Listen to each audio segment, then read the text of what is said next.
வணக்கம். நான் உங்கள் நாகை மக்கள் அதிகாரம் கழக ராஜ்குமார் பேசுகிறேன்.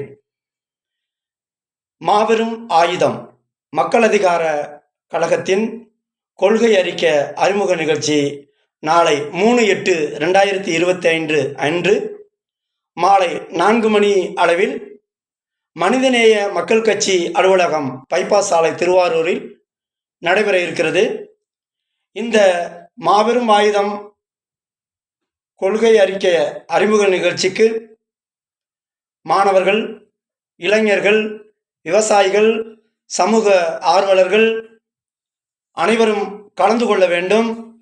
இது உங்களுக்கு அத்தனை அரசியல் கட்சிகளுக்கும் பயனுள்ளதாக அமையும். நாம் அடுத்த கட்ட பாய்ச்சலுக்கான ஒரு அரசியல் சித்தாந்தத்தை விளக்கும் கூட்டமாக இருக்கும். அந்த வகையில் நீங்கள் அனைவரும் கலந்து கொண்டு ஆதரவு தருமாறு நாகை மக்கள் அதிகார கழகம் சார்பாக கேட்டுக்கொள்கிறோம். நன்றி, வணக்கம்.